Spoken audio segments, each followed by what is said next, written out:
Hello everyone, I'm Mary, and today I'm here to talk about things that we as teachers do sometimes, but we shouldn't be doing them. So if you have been teaching for a while, you know that not all lessons are going to be perfect. We all have those days that after the lesson we feel really frustrated because we feel like, well, the student didn't quite get it, or I couldn't explain things the way I was trying to explain.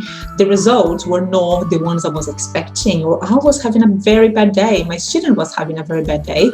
So there is a variety of things that can happen, around the class to make the class a good one or a bad one. But there are some things we can try to do to control the lesson and to prevent these bad things from happening. Okay, so today I'm going to talk about 5 things we can try to do just to make sure the lesson is going to be amazing, no matter what. First one is to have very clear lesson aims. This is crucial, especially if you are teaching online students that don't have a book, because if they do have a book, they can just have a look at the units and they can kind of know what is expected from them. So look, at the end of the book, I can see I will be able to talk, to use present perfect or past perfect or this type of vocabulary. But if they don't have it, how can they know what they're going to learn and what are you expecting from their level, right? So just try to be very clear. You don't have to be very technical to say, look, by the end of this lesson, we are going to be talking about medical terms. No, but just let them know, look, we are going to look into adverbs today. So probably after these exercises, you're going to be able to create some examples by yourself and then make this not like a pressure thing, So yes, by the end of the lesson, you have to know all this stuff. No, but the student needs to know that you are expecting this from them. If they can achieve this in one lesson, that you have to send them more homework, or you maybe are going to spend 2 or 3 lessons, with the same thing. If they don't get it, what is the point? Especially if you're teaching one-to-one students, what's the point in moving forward if you feel they still have that gap, right? So take your time, but let the student know exactly what are you looking for and say, look, this structure.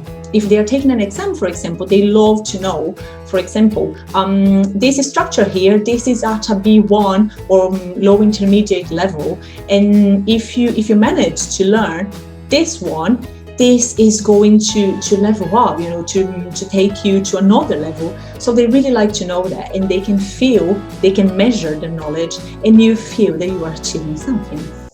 Second one is always check your instructions carefully. It is very common that we teachers use the same lessons or the same exercises for different students, and I think sometimes you just go into robotic mode, So we've done this so many times that we just say, well, can you read the first paragraph and match to this and that, and the reader and the listener, and then blah, and the student goes like, what? And it is very frustrating because, of course, sometimes they are shy to ask, us to repeat. So they just start the activity, and after 2 minutes, you realize, like, well, that's not what we are doing. So this is your fault as a teacher, not the student's fault. That's for sure.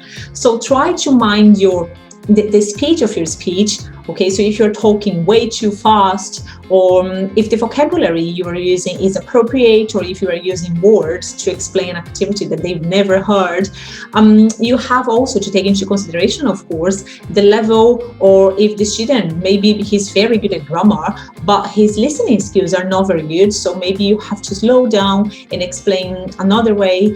So it depends on loads of things, but you have to take into consideration that if the instructions are not good, the activity is not going to have the result you are expecting.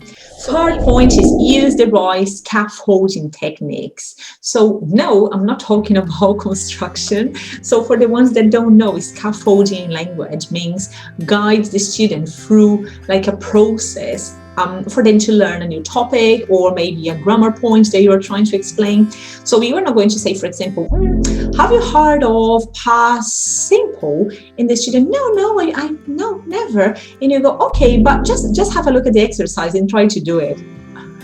you don't do that, okay? So there's nothing worse than a student confused because they haven't seen the topic, and they start to get a bit afraid and a bit, the lack of confidence, because they say, well, I'm stupid. How can I not know to do that if the teacher is expecting me to do it? So what you have to do is basically make sure that you guide the student through this process together with the student. So basically, you can explain your topic, you model the topic. So look, these are some examples of what I'm talking about. So now let's do them together. Okay, so are you feeling confident? So could you understand? Do you have any questions? Now you are going to try yourself. Okay, so fourth is have realistic expectations. So we all know human beings are different, but this is easily forgotten when we prepare like a very fun, engaging activity, and we are expecting all the students to react the same way, to be very motivated, to participate, to love, to have fun. And sometimes this is not going to happen because of their level, or because they are having a very strange day, or just because they don't get it, or maybe just because they are a bit serious and they don't have fun. They just don't think it's nice enough.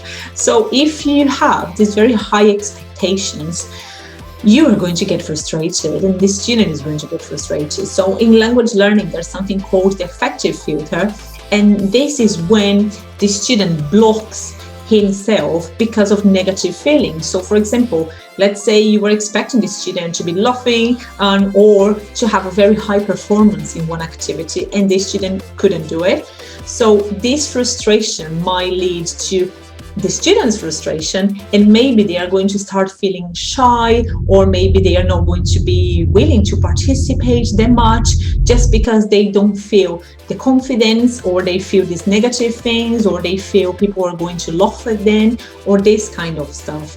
All right, so try to not be very strict. We do have to have expectations, of course, otherwise they are not going to improve, especially if they are going to take an exam, a Cambridge exam, or maybe an IELTS. So we do have to set expectations, but we have to know that people are different. They've got different days, and they are going to react differently to different activities. And the last one is increase your students' talking time. So I've actually talked about this before on my channel as being a mistake that we make. And my advice is, if you are a teacher, probably you love talking, just go and create a YouTube channel, so that's the best way. And for you to talk for hours, no one is going to complain, no one is going to interrupt you. But lessons are made for the students to communicate, for students to talk. Even if you are teaching listening, actually, in my case, for example, I don't think it's very, there's no advantage for the student to be learning listening only with myself, because I've got my accent, and they do need to hear a variety of accents, of different contexts, of different people talking. So classes, they are really made for students to learn how to talk, how to communicate, to not have this barrier, to lower their affective filter, to feel comfortable talking in another language. So an ideal lesson, according to some research, is composed by 80% of students' talking time and only 20% of teachers' talking time. So you're going to explain what you have to explain, you are going to check the student understood, but they should be talking, not you. Okay, sorry about that. And that's it. If you've made it to the end of the video, thank you, you're very patient. So I hope you subscribe to my channel, and I hope my tips help you to be a better teacher. Bye-bye. Sweet honey, let's take it.